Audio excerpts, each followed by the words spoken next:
And welcome back, everyone. Welcome back to another season of the ESL Masters Winter. Welcome. It's been quite some time since the summer season, but we are here in the winter season with our very first qualifier as well.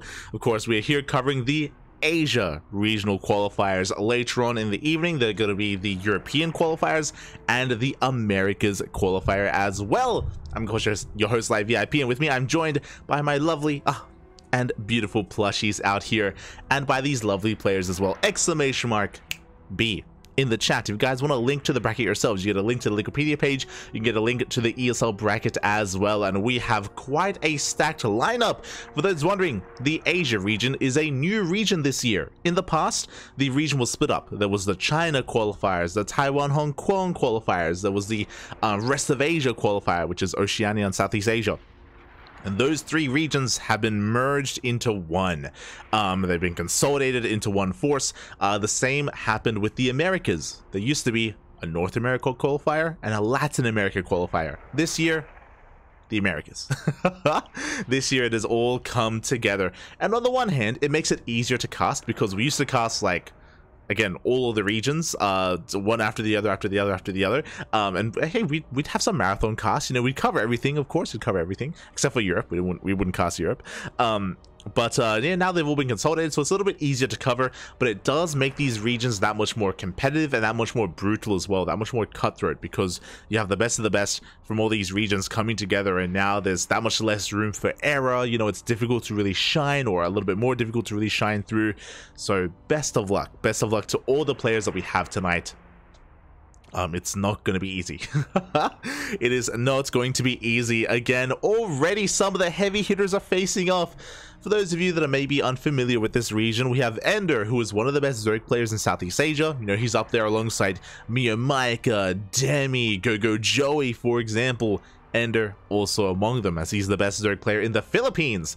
Meanwhile, he's up against one of the best Protoss in Taiwan. When we think of the best Protoss in Taiwan, it's Nice, followed by Haas, followed by ButAlways. ButAlways is top 3 Protoss in Taiwan, arguably top 3 player in Taiwan as well. And shout out to Rex, of course, and Expect and Nazin and all the other Taiwanese players. But ButAlways, he's a titan. He's a force to be reckoned with, and he's a pretty big name for anyone to go up against. So for now of the seeding, the bracket is completely stacked here when it comes to who's going to be facing off against who. It isn't just these players, but yeah, there are many others as well that are duking it out. There's some other big high-profile names. I think the other big match going on right now is Silky versus Honmono. Silky is the best Zerg player in China, and Honmono is the best Terran in Japan. So Silky versus Honmono is going to be a banger of a TVZ that's currently going on in the round of 16. Quickly scrolling down, I know you can't see the bracket scene, but you know, we'll scroll down together. Just under them, we have Nazin versus Quantel, which is a very high-profile TVP. Quantel is the best player in Indonesia. Nazin, one of the best Terrans in Taiwan. He's been rising up the ranks here when it comes to the Taiwanese players. So yeah, that's going to be a really good matchup. Scrolling down a little bit further, we have our own matchup. Pez is most likely going to be waiting for the winner of this series later on down the line in a qualifying match. As we scroll down a little bit further, we have Lemon versus Ranger into Shinobu. Ooh, I mean, shout out to Ranger. Ranger's the best player in Malaysia, but he's got quite a number of players ahead of him that he has to work through.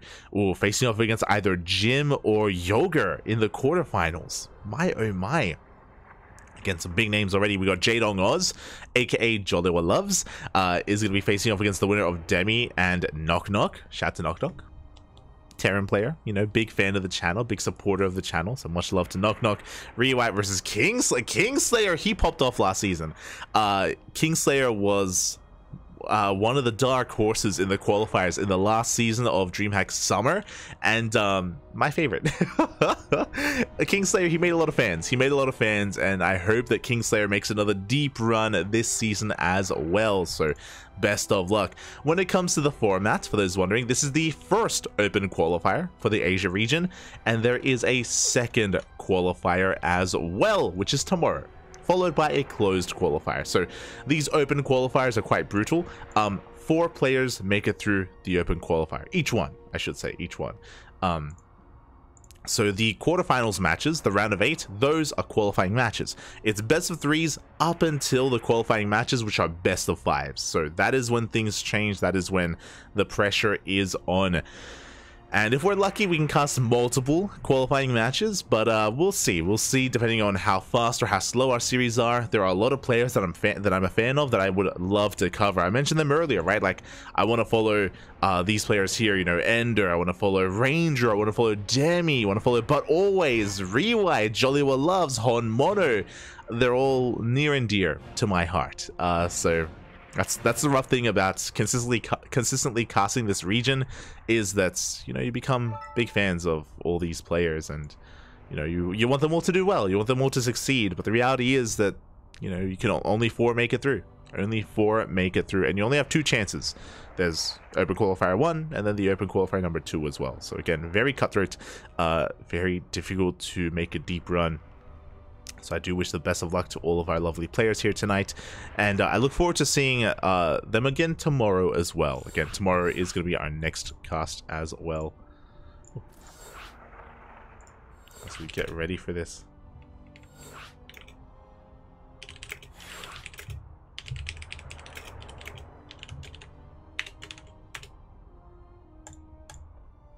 As it looks like our players have conducted their vetoes, and we're getting into our first set of matches. Vetoes are done. Beautiful. And game 1 is going to be on Hecate. Here we go. As a reminder, it's going to be a ZvP. We will put up predictions, but I guess we'll save them for the qualifying. Actually, this is a pretty high-profile matchup. Let's do predictions now. Let's go, Papi. Let's go. I need to quickly set them up, because this is a good one. It's a good one, Papi. It's gonna be a good one.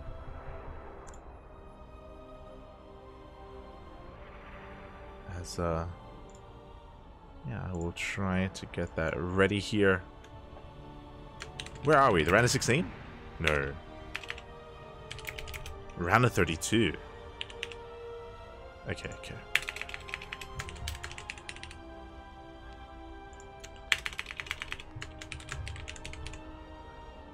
Okay, once we start up our games, the predictions will open up as our players are just preparing themselves, you know, again. Yeah.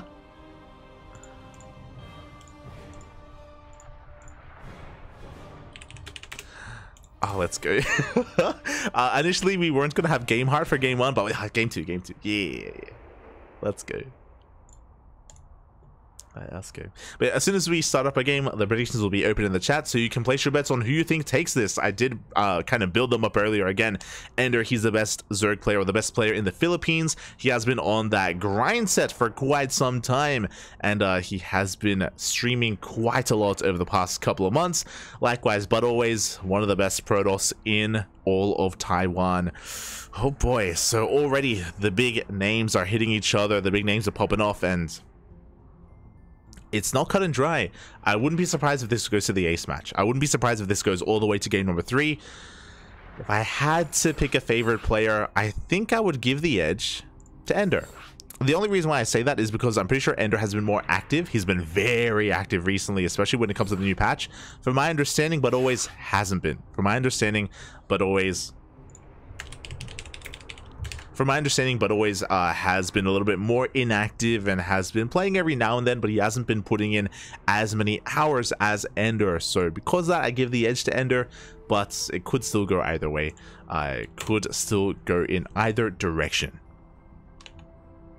So I don't envy you. I don't envy you guys in the chat when it comes to predicting on who you think is going to take it, on putting your channel points on the line.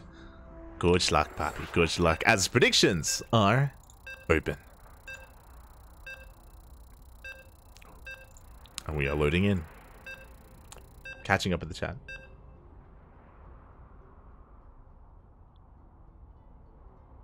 Catching up in the chat. Oh, right. Also, as we get into this, a big shout out to Sephiron. Sephiron did give us a raid. Sephiron, of course, is another streamer and player from our region, from the Oceanic region. So, Sephiron, I hope to see you here tomorrow for to actually competing and in the qualifier. As I do not see Sephiron in the bracket today, but maybe tomorrow. Maybe in Open Qualifier number 2.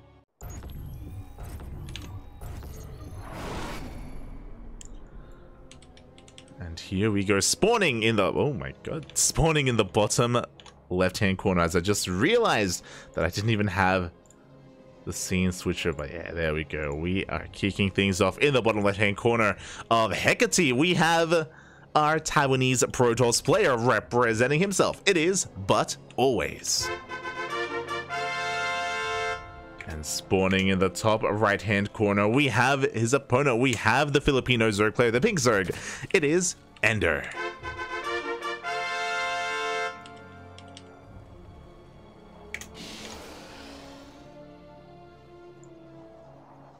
And as we get ready for this, I'm going to quickly adjust and quickly adjust something just to make sure everyone knows what is going on. Bam! There we go. Hold on, I gotta get the capitalization correct. Beautiful. Whew. As we're getting into our PvZ, and again, I haven't had the luxury of casting ButAlways in a long time. In recent years, in this most recent year of StarCraft, ButAlways, again, he basically only competes in the qualifiers and the regionals for EPT, for ESL Pro Tour.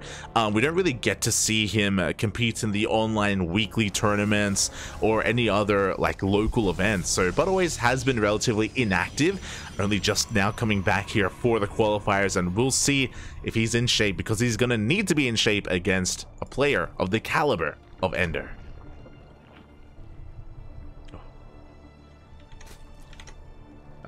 I'll let you know in the chat.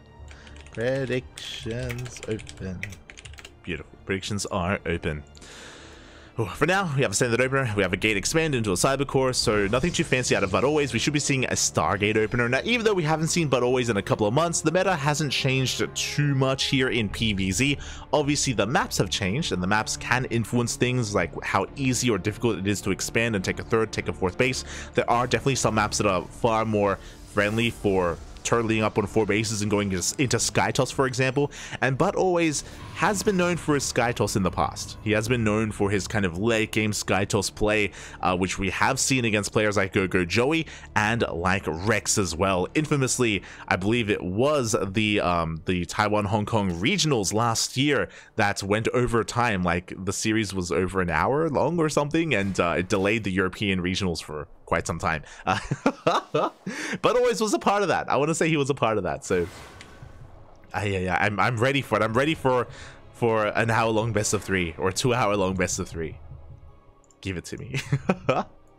For now, though, the first adept does make its way across the map.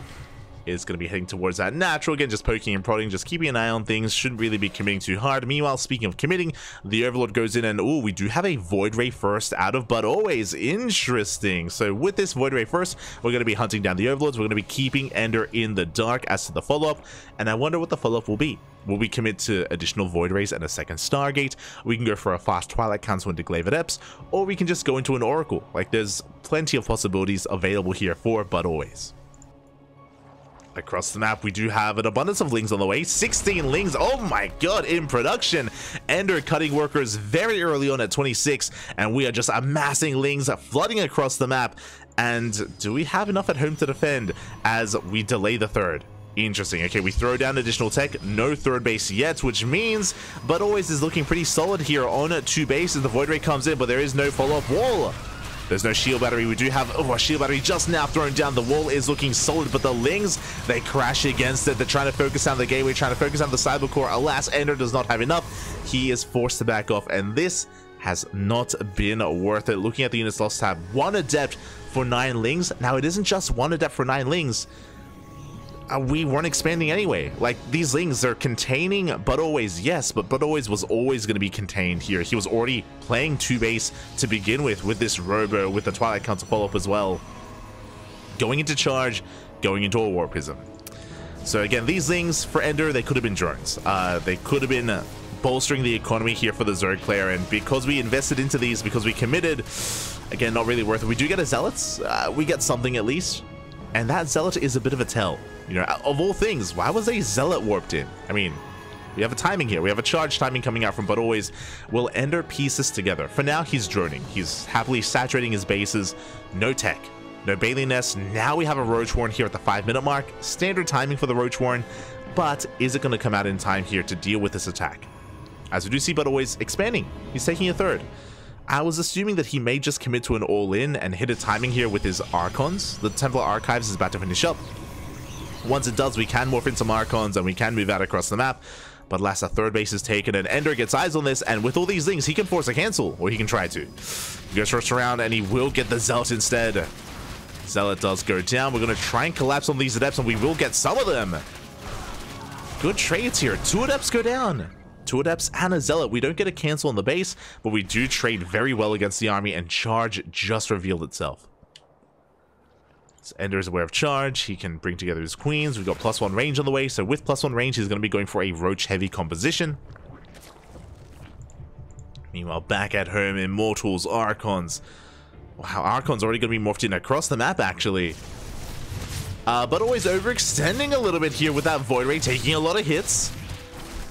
The Archons do make it in to harass. A bit of an off-timing Archon drop here from ButAlways. See if we can get anything done as he makes his way towards that mineral line. But EnDerr is in position, and EnDerr will push this away. Again, plenty of queens. EnDerr able to establish his 3 bases. The 4th is a little bit delayed from our Zerg player. There we go. 4th now on the way. But ButAlways, he's getting back into this. You know, he's keeping his Archons alive. He's building up his Immortal count. At least ButAlways hasn't lost anything too major yet. Just a couple of gateway units as he gets into his 3-base economy. +1 attack is on the way. And EnDerr, I assumed he was going to be going for something more Roach Ravager heavy, but no, we have a Hydra Den on the way. So Roach Hydra, a bit of an old school composition, but again, this does grant access to lurkers later on if the game goes on long enough. Up! Oh. As the Roaches, they dive on top of these Archons. The Archons survive, but we do cancel a warp in, so a good moment here for EnDerr nonetheless. 4th base is getting up and running, has been scouted by ButAlways, by this observer. And Hydras are on the way. Meanwhile, we get a full wall up here on the right-hand side. We have some options here if we want to try to take a 4th base, but no, ButAlways is pushing. Now, this attack is going to hit with +1. +1 should finish by the time the attack, or in the middle of the attack itself. As I say that, well, the Roaches, they have to be careful not to be caught out. Again, plenty of sentries, plenty of force fields. Do we have any Ravagers? No, we do not. So we don't have an answer to these force fields. As ButAlways does rotate around, looking for a better angle of attack, trying to get on top of this 4th base, but the Hydras have arrived, the Queens as well.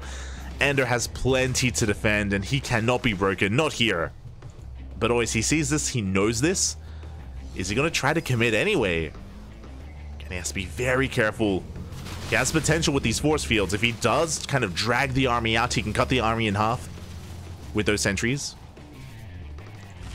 Rocks are being knocked down, and EnDerr, he is completely bypassing the army. Oh, okay, he pulls back. I was like, are we going to go for a base trade? No, he does pull back in the end. Really awkward position, though, and the force fields up! Oh, doesn't go for them. I was concerned that EnDerr was going to be force fielded out of his own base. But ButAlways did not go for it.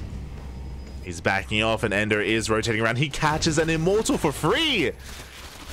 Oh, a brutal loss for ButAlways. He's going to be coming in from behind. Zealot's going to be crashing in, trying to get up this ramp, but the concave! ButAlways, he's trying to push up into his own base. Is the move command? Ay, ay, ay. Archon goes down for free. The Zealots as well. And there's almost nothing left here for the Protoss. He has Immortals, but there's nothing to protect them. It's a very bare-bones army. And ButAlways has been outpositioned. Completely outpositioned here by the army of EnDerr. He pushes on forward. He takes down the Cybercore, catches another Immortal. And ButAlways is falling apart. And he's finally pushing up into his own natural base. But again, like, he's just trickling on in. More Zealots are going down. He does have a decent Immortal count, but here come the reinforcements. We're even bringing the Queens! The Queens are waddling across the map. Ling's coming in to reinforce. It's a Ling Hydra composition now. And again, we're just collapsing on this army. GG gets called. And EnDerr will take game number 1. GG.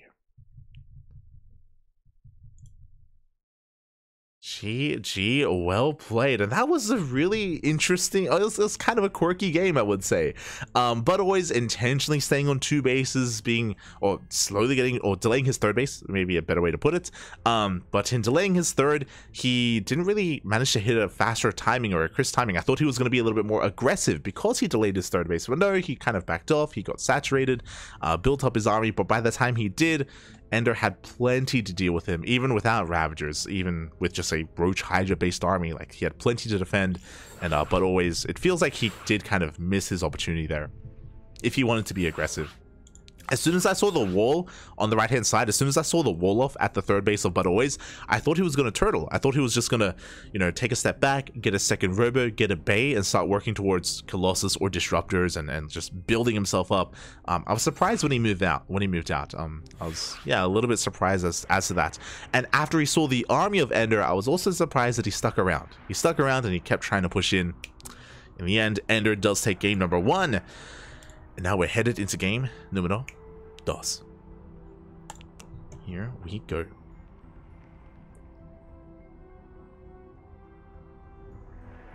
Where is Hung Mono? Ah, sound. Hung, he's up above in the bracket. He's in the bracket.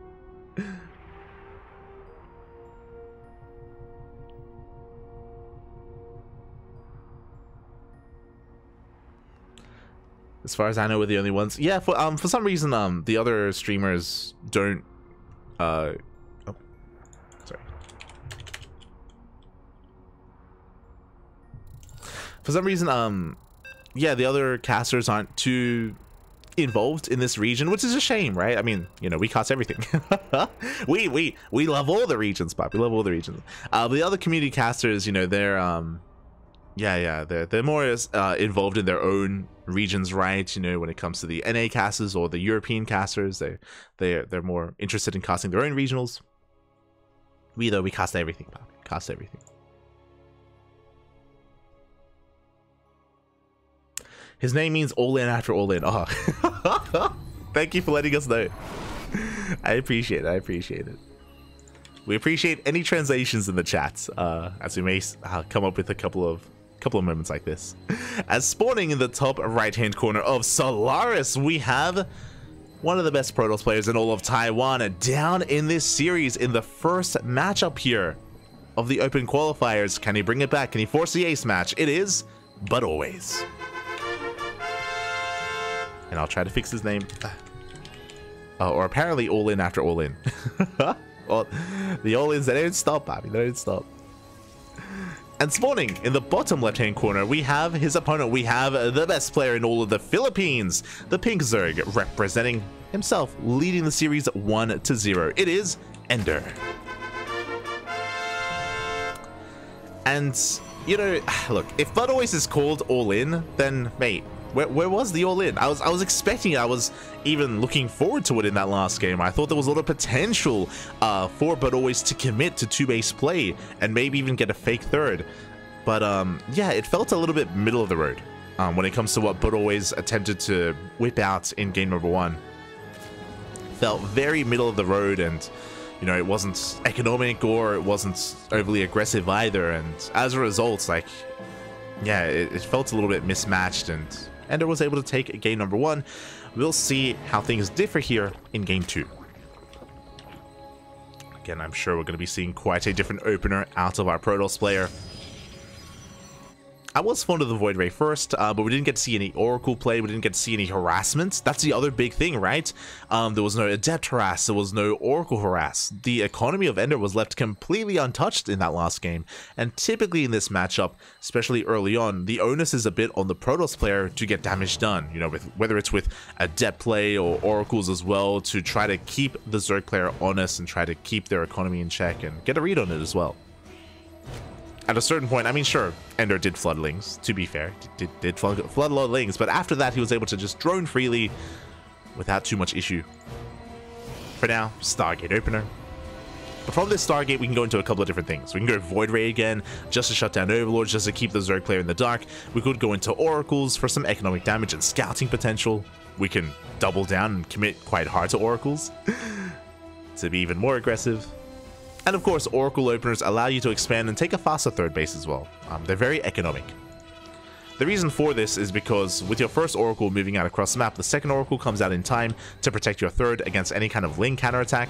The Oracle Pulsar Beam is so good defensively, able to really solidify yourself and fortify your third and get it up very nicely, very fast, very quickly. As once again, it's a Void Ray. Okay. Now this is going to be spotted by the Overlord. Overlord dives in from EnDerr, is going to commit and will pay for it with its life. Overlord will go down, but at least we are aware of the Void Ray opener. Unfortunately, EnDerr won't know what happens next. What comes next? I want to know. I'm curious. As once again, 2 games in a row, interesting here. So the Void Ray comes out, shuts down the Overlord, and immediately EnDerr amasses Lings. This may just be his response to Void Ray openers. Lings are flooding across up. As soon as that Overlord dies, immediately once again Twilight Council and a Robo. So very tech heavy composition. So instead of going for a third base, we do have more tech. Meanwhile, the Lings are here to deny the third. They see that nothing has arrived. And they're going to be able to take down the Adept. They go straight for the natural, actually. Oh my god. We should be able to wall off. The Adept will make it out alive. And the Adepts, the Lings, they do force the Void Ray to stay at home. We go straight for the Cyber Core. And are we going to get it? The Lings taking a lot of damage, and no, the Cyber Core will stand strong. Behind this, ButAlways going into charge and a Prism once again. It's the same build. There's a Templar Archive. So again, very heavy 2-base play out of ButAlways. Now in the previous game, we saw ButAlways eventually take a third base and drone, and really this opener was just for Archon harass. We'll see if ButAlways doubles down. For now, we do have a bit of a gateway explosion. It's going to be 4 gates in total. Nothing too major. Another Zealot has revealed itself. Back at home, a faster Roach Warren. This was around a 4-minute 30 Roach Warren timing. So EnDerr being very safe. He even goes for Overlord speed just to get a scat off. Overlords are on the way. Third base has been spotted.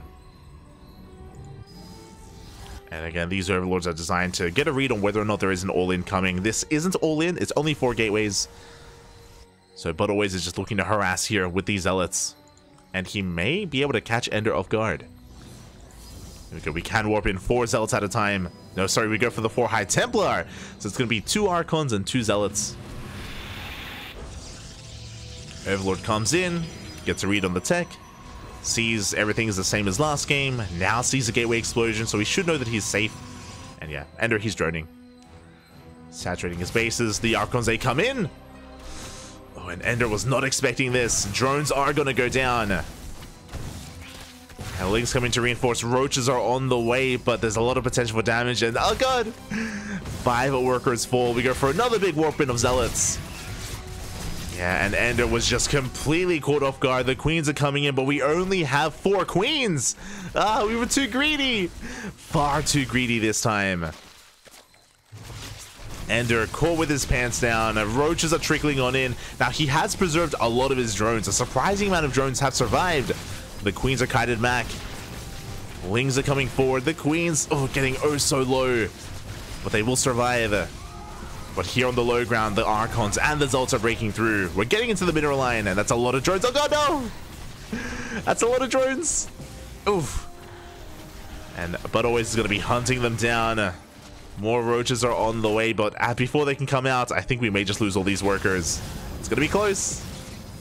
Another warping of Zealots, and 24 drones go down. GG gets called, and ButAlways will tie up the series 1-1. GG. GG, well played. Again, it was the same build, it was the same opener out of ButAlways, but this time he committed much harder to that counterattack. He actually didn't just harass with Archons, but he went immediately with those Zealots as well. And EnDerr didn't see the move out, he didn't see the Warp Prism, he was droning at the time, and he did not have any roaches to defend, despite the early roach warren. Remember, I was praising him for getting an early roach warren just to be safe, but he didn't make any roaches with it. He just had the tech there sitting, and even then he had a very minimal amount of queens, only 4 queens. Oh, EnDerr just caught with his pants down, and we have an ace match. We are going all the way to game 3. Here we go.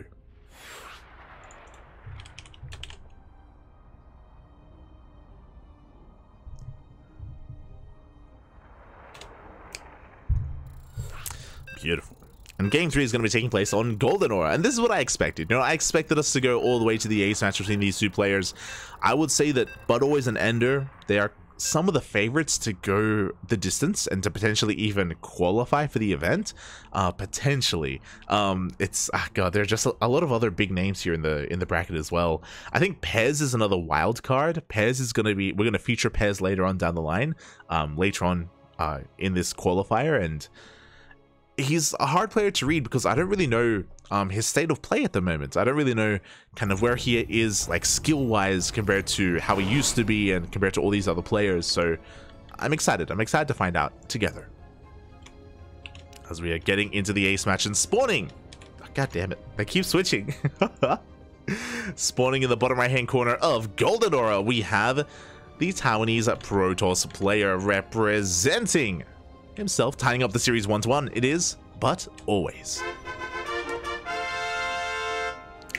And spawning in the top left, we have his opponent. We have the Filipino Zerg player, the pink Zerg.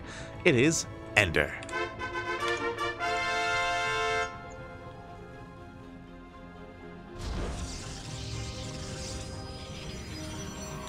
Oh, I just realized something.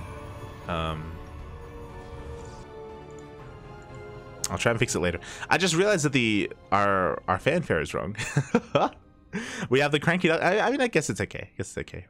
Usually we for the DreamHack qualifiers, we try to change our overlays and change our theme a little bit, just to suit, you know, the color scheme of the main events. But we'll do that later. We'll do that for the closed qualifiers. Yeah. As for now, the probe is getting across the map. Going to be scouting his opponents so far. Should be a standard opener, and we get to talk about the map a little bit here. Golden Aura is going to add quite a bit of spice and variety here to this series. Golden Aura has a very short rush distance by ground, likewise has very congested bases. We have seen a lot of all-ins from both sides really on this map. A lot of, you know, Roach Queen all-ins where we just waddle across the map, some Nidus play as well. You can be very aggressive on Golden Aura just because of the rush distance, and it goes both ways. That does apply to both players. But really the question becomes, are we going for the same opener? Are we going for a Void Ray into Chargel Archon again? Because we've been doing the same thing every game so far here by ButAlways. I would like to see some variety, but I mean, if it works, it works. And it kind of works. Worked once. We'll see. Once again, Stargate opener. This doesn't have to be for a Void Ray, but so far we've had a Void Ray first 2 games in a row, and we may as well, you know, go for the hat trick, go for the trifecta. Even if it isn't going to be followed by Archons and Chargelets, I do think it would be wise to go for the Void Ray first, just to keep our opponent guessing, just to keep them on the edge of their seat as to what it is you're up to. Maybe even fake out the same opener and do something differently.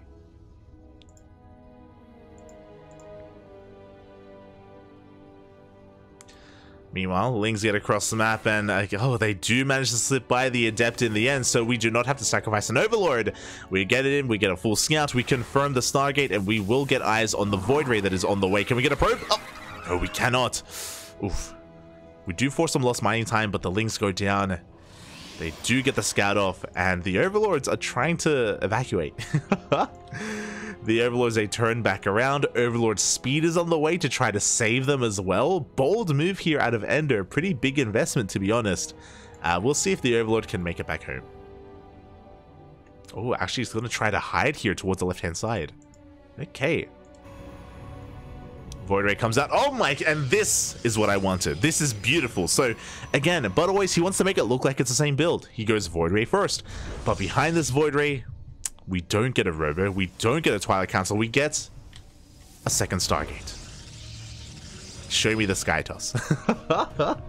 Show me the Sky Toss. Meanwhile, a very fast Roach Warren. This was a 3-minute 40 Roach Warren, maybe even earlier, maybe 3:30. Jesus. Very fast here out of EnDerr. I mentioned before that all-ins can be quite common. The Overlord comes in for a scout, and we do confirm the second Stargate and the Phoenixes as well. So the Phoenix production has been scouted, and now EnDerr has to make a choice. He starts up a lair. He can try to go for a Roach push, but no, he goes for an Evo Chamber instead. EnDerr is droning, taking gases, going towards Lair Tech. I imagine he wants to go Hydra. So once the lair finishes, he can then invest his gas into Hydras instead. All gases are being taken, by the way. 2 gases here at the third, at the natural, and we still have 1 free gas here in the main base. +1 air attack has commenced. Bearing in mind that ButAlways, now he knows he got scouted. He knows he got scouted. And something that is typically a response here to seeing mass Phoenixes is to just be really greedy. The reason why is because Phoenixes, they can't do anything about your building. So you can take a 4th base faster. You can throw down your spores, of course, as well. Make sure you're in position with your queens, and you also know that there's no ground army to really threaten you. So droning is all that EnDerr has to focus on. Droning and making queens. And so far he has 2 queens in the natural, 1 queen in the main, and 2 queens here at the third. I do think we could be making some more, but we're relying a lot on that Hydrogen that's about to finish up. As the Hydrogen is now done, a +1 range is on the way for EnDerr. Oh, but the queens, they overextend. 1 queen is going to go down. We may get the 2nd queen as well. Hydras are on the way. The rest of the queens are coming in, but again, because of the lack of queens, they're being overwhelmed. Now, we haven't done economic damage yet, but we have killed quite a number of queens, and as I say that, we do have some zealots coming in. Some slow lots. Oh my god, 3 workers, 4 workers go down. The Hydras reveal themselves, and now these Phoenixes can get the hell out of here. Oh my god. They just camped the Hydras. Greedy move there from ButAlways, but worth it. Look at how much damage he's gotten. All for Zealot and Void Race. He hasn't lost a single Phoenix. You got 4 workers, 4 queens, 3 Hydras. A good trade here for ButAlways. Behind this, he's transitioning. We have a Twilight Council and a Robo on the way alongside additional gateways. Now, oh my god, and hey, oh my god, that's a lot of tech. That is a lot of tech thrown down at once. Lane counterattack gets met by Adepts. And these Phoenixes, they should give ButAlways map control for the time being. Now, what is worrisome is that there is going to be a window where EnDerr can amass a Hydra army and he can push out and potentially kill ButAlways, because ButAlways just doesn't have a lot to support himself. Again, still no Storm, no Colossus, no Disruptors, no splash damage, and we're not going to have splash damage for quite some time. So the window that I'm specifying is before ButAlways gets any splash damage. That's when the Hydras could potentially kill him and break this 3rd base. Once the Colossus count gets higher, then it's a different story. Speaking of, first Colossus is on the way. Now, it's only a single Robo, so only 1 Colossus is being produced at a time. You know what, this Hydra army is getting larger. Take note as well that EnDerr, he's cutting workers here at 65, and what I mean by that is that he hasn't expanded. He totally could have taken a 4th base if he wanted to, but no, EnDerr, he's amassing Hydras and Lings. He's getting ready for his 1 big push. I'm concerned if he waits for his upgrades. I think if we wait for +1 melee, it's going to be too late. Just because we already have 1 Colossus and we're about to have a 2nd, or the 2nd Colossus is about to begin. And 2 Colossus is going to be enough to defend, or it may be enough. It's going to be close. Phoenixes are being fended off by the Hydras. EnDerr focusing on his push. Here we go. Banelings are going to be rolling on in. They are morphing in. This ramp is looking quite narrow. Where are the force fields? There they are. Force fields are thrown down. The first Colossus does reveal itself. And for now, ButAlways holds. For now, but EnDerr is going to rotate around. He catches some of the Phoenixes. And again, the goal here, EnDerr, he has to get on top of this Colossus, but we have more cannons, more shield batteries on the way, pylons, everything we can. Can we break on through? And that one Colossus putting in a lot of work. The second Colossus just popped out as well. The Banelings are the probes. They connect with the mineral line. The workers go down. But these Hydras, oh, we're just collapsing on them. The Colossus putting in a lot of work. I'm going to try and start a step forward, and we do get one. One Colossus goes down, and it looks like EnDerr has done it. It was close, but he takes down one Colossus. The other barely survives, and we have crippled the economy here of ButAlways. He still has a fully saturated third, though. He's still on 57 workers, a comparable economy, actually, to EnDerr. It goes to show how all-in EnDerr is, or how he was. And ButAlways survives. He does survive. And those shield batteries putting in a lot of work. But he did lose all of his Phoenixes. Again, look at the unit source tab. That was quite a blow here to ButAlways. And he may have a Colossus army now, and he may be on 3 bases and fully saturated, actually. He lost all the map control with the loss of all those Phoenixes. And now EnDerr, now he is free to drone. He is free to double expand. I would love to see a 5th base here from EnDerr as well, taking all of his gases. We have a hive on the way. Lunker Den would be ideal here to get into lurker play. Hydras aren't as useful anymore because the Phoenixes are all dead. What is better against a ground army against Colossus? Lurkers. For now, though, we are sticking with Hydras, and that is a fleet beacon. I've been focusing a lot on EnDerr in the way that, you know, we hope that he's going to be teching, but likewise, ButAlways is working towards a Skytos army. He's working towards it. It's still a ways off. Still a ways off. Storm is on the way as well to help support this. Again, Storm is going to be ideal against these Hydras. This is another reason as to why I kind of wish that we were taking up towards lurkers. Ultras, that's another can of worms. Regardless, EnDerr's about to max out. He is about to max out, and you may be thinking, yo, a maxed out army, EnDerr should be able to break the Protoss, right? With good storms, ButAlways could hold. Storm isn't done though. You know, we're relying a lot on this. If Storm finishes up in time, then ButAlways, he can pull off a defense. He's taking a 4th base. He has 4 High Templar, each with enough energy for 1 storm. Soon 2 storms. And here we go. EnDerr looking to roll on in again, but like the choke point here is so brutal. It's so difficult to push in. He's going for it.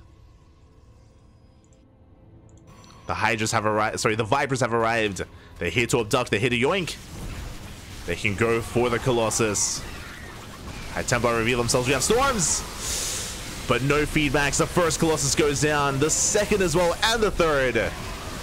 And it looks like, despite the storms, the 4th base goes down, and ButAlways does not have enough left. There's 1 Colossus. No! Overextends. Colossus will survive at the same time. A big Zealot run by. I like that there's a Zealot changeling here. It's I appreciate it. Don't be suspicious. As the Zealots are going to be shut down. And at this point, ButAlways is in a lot of trouble. Now EnDerr is taking a 5th base, and it's going to be the goal base here towards the bottom left. And this is a very exposed 4th. On the low ground, exposed to the elements, exposed to EnDerr. Carriers are on the way. That's great and all. And oh my god, those carriers, they're dark. They're the skin spot me. The Alarak carriers. The Tal'Darim carriers, that's it. There are 2 of them, but 2 is not enough. Do we have any storms? Do we need a little bit more time. There we go. We do have a couple of storms available. But the Banelings, they roll on and they connect! 3 High Templar go down. Only 1 High Templar remains. Only 1 is left. A couple more being warped in, and the 4th base is denied once again. And we are getting into Ultras. Oh, we have the Brood War skin. They're not thick anymore. They're thin, Poppy. They've been starved. Feels Brood War, man. They're so skinny and frail. Aye. But here we go. We're pushing on forward. We get a yoink on the Colossus, but it looks like there isn't enough on the ground to really punish that abduction. To really punish the Colossus. Oh. But there we go. We will get them in the end. The Colossus and the carrier. 4th base is denied for a 3rd time. And GG gets called. It's just too much. EnDerr has snowballed out of control. And EnDerr will take the series 2-1, advancing on to the next round. GG.